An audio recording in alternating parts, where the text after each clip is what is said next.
tatkala hari kita semua yang hadir di malam yang pertama dari bulan suci Ramadan ini, sekalipun kita disambut rahmat Allah berupa hujan, tatkala hati kita merindukan rahmatnya Allah, insya Allah rahmat Allah akan datang di kampung kita ini. Amin. Ya Rabbal Alamin. Tatkala hati kita semua mendambakan rahmatnya Allah, insya Allah rahmat Allah akan turun di masjid kita ini. Apatah lagi di setiap malam Ramadan, Bapak Ibu. Kenapa? Karena Allah mempunyai rahmat-rahmatnya yang Dia akan berikan kepada hamba-hambanya yang Dia kehendaki. Lalu pintu Ramadan yang kedua adalah pintu maghfirah. Jadi pintu pengampunan dosa. Man shama Ramadana imanan wa ihtisaban ghufira lahu ma taqaddama min dhanbi. Jadi barang siapa orang yang berpuasa di bulan Ramadan karena iman, ikhlas, semata-mata karena Allah, maka semua dosa-dosanya akan diampuni oleh Allah Subhanahu wa ta'ala. Bagaimanapun banyaknya dosa yang pernah kita lakukan Bapak Ibu, sebanyak apapun dosa kita yang pernah kita lakukan selama 11 bulan lamanya, akan tetapi karena kita dipertemukan bulan suci Ramadan oleh Allah, di bulan suci Ramadan ini kita berpuasa karena iman, ikhlas, semata-mata karena Allah, maka semua dosa-dosa kita akan diampuni oleh Allah Subhanahu wa ta'ala. Sekalipun dosa kita Bapak Ibu sebanyak pun yang ada di lautan. Akan tetapi Nabi bersabda juga seperti ini, kam min sa'imin laisa lahu min siyamihi illa al-ju' wal atas. Berapa banyak orang-orang yang berpuasa kata Nabi di bulan Ramadan, akan tetapi tidak ada pahala puasanya yang dia terima kecuali cuma lapar dan haus saja. Na'udzubillahi min dzalik. Celakanya tahu puasa Bapak Ibu ya. Tidak ada pahala puasanya yang dia terima Bapak Ibu kecuali apa? Cuma dua dia terima. Cuma lapar, haus, itu yang dia terima. Apa yang menyebabkan demikian? Bapak Ibu perlu dicatat, ya. Ibu, kita harus tahu bedakan yang mana yang membatalkan puasa dengan yang membatalkan pahala puasa. Kan beda, ya. Kalau anak-anak TKTPA ditanya apa yang membatalkan puasa, yang membatalkan puasa kalau ada orang makan di siang hari sengaja, batal puasanya. Kalau sengaja, biar satu biji nasi Bapak Ibu ya, biar satu biji nasi dikasih masuk di dalam mulut, kemudian sengaja ditelan, batal puasa. Kalau sengaja. Kalau tidak disengaja, lupa, tidak ada persoalan. Biar Bapak Ibu, ya terlambat bangun, ya mungkin begadang, terlambat dibangun, dia masuk di dapur apa dia sikat? Satu piring nasi dia hantam. Iya. Ini kalau lupa tidak ada persoalan, tidak ada masalah ya. Dia sikat satu piring nasi, satu ekor bolu misalnya, ditambah lagi satu sop mangkok ayam. Nyaman tahu yang ya. Jadi nah, karena belum merasa saat kenyang Bapak Ibu, anu datang 1 sendok nasi. Begitu 1 sendok nasi masuk di dalam piring, tiba-tiba dia ingat, ya Allah, ya Rabb, hari ini aku berpuasa ya Allah. Begitu kita ingat kalau kita berpuasa, janganlah dicampur ke injo 1 sendok. Jangan dimakan Bapak Ibu ya. Kenapa tidak bisa dimakan? Karena sudah diingat maki kalau berpuasa ki. Apa yang dilakukan? Langsung ki berkumur-kumur. Selesai berkumur-kumur Bapak Ibu, lanjutkan maki puasa kita. Puasa kita tetap sah. Kenapa? Karena kita betul lupa. Bagaimana minggu tadi Pak Ustaz yang dimakan 1 piring nasi? Pertanyaan juga ini. Bagaimana itu nasi yang terlanjur kita makan 1 piring? 1 ekor cakalang, 1 sop bangku ayam. Yang terlanjur kita makan Bapak Ibu, itu adalah rezeki dari Allah Subhanahu wa Ta'ala.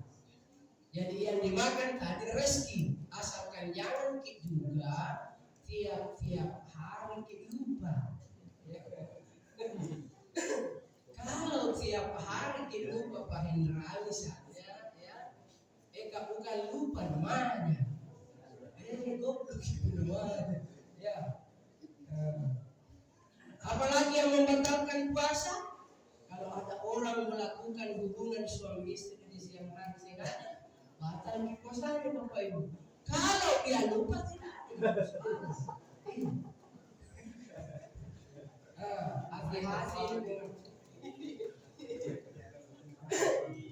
Ya, ini hati-hati pengantin baru karena rata itu saya rasain kalau mau menjelang Ramadan banyak sekali. Hati-hati, jangan sampai ada orang melakukan ini.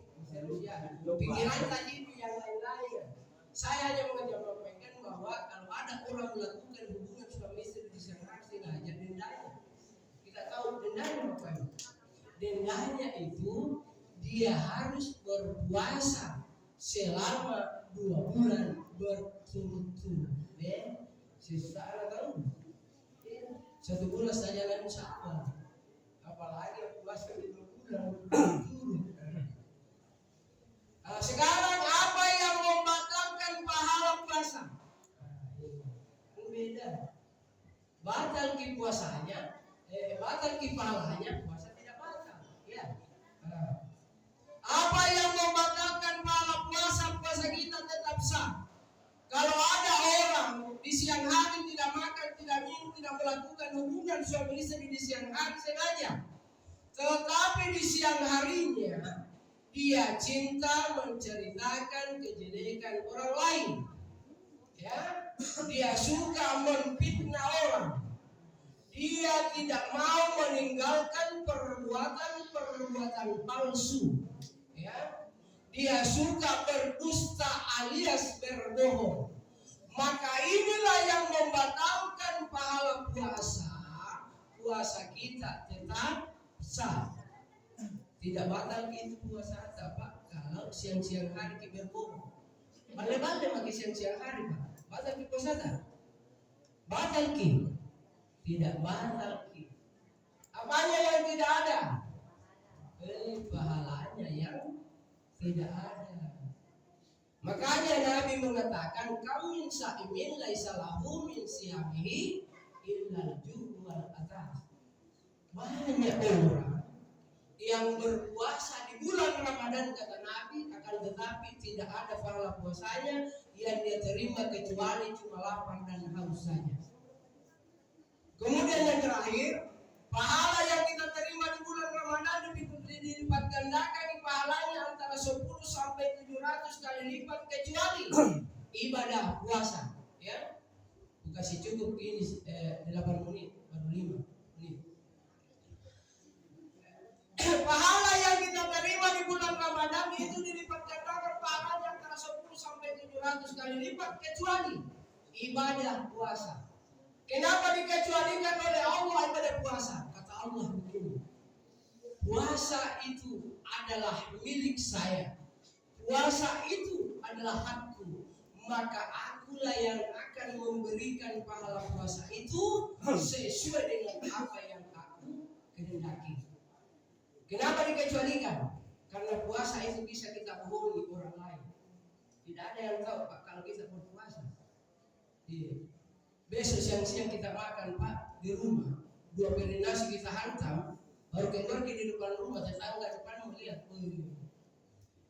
Pak Hendra tahu puasa, loyo Pak Hendra berpuasa, mohon maaf Pak Hendra, ya, ada kebetulan sama namanya contoh, ya, tetangga depan rumahnya ya, loyo tahu ada yang berpuasa, lah kan ada puasa iya, padahal apa mulai ngomong dari bawah, lebih. Tidak ada yang tahu ya. Kalau orang itu berpuasa, contoh yang paling kecil bisa kasih di gambaran. Kenapa itu puasa dikecualikan oleh Allah? Di belakang ini ada orang tempat berburu ya, ada tempat berburu. Kemudian besok dia datang salat zuhur di masjid ini, langsung 3 orang berwudu. Ada orang di kanan, ada orang di tengah, ada orang di kiri. Nah, begitu orang yang di tengah Bapak Ibu, nak kasih masuk itu air wudunya, nak kasih masuk air wudunya, dia langsung telan setengah, dikeluarkan setengah. Ya, ini kenapa itu dikecualikan puasa? Bukan ini pemahaman supaya yang mudah diterima. Nah, sekarang pertanyaannya, apakah orang yang di kiri dan di kanan tahu kalau orang yang di tengah ini sudah meminum air wudu? Tahu Pak? Tidak tahu kecuali yang cerita, minum setengah air wudu.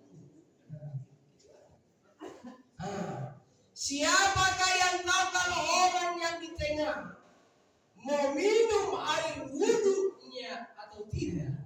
Hanya orang yang di tengah dengan Allah Subhanahu wa ta'ala. Makanya Allah mengatakan Bapak Ibu, segala amal ibadah yang kita lakukan di bulan Ramadan akan aku lipat gandakan pahalanya antara 10 sampai 700 kali lipat.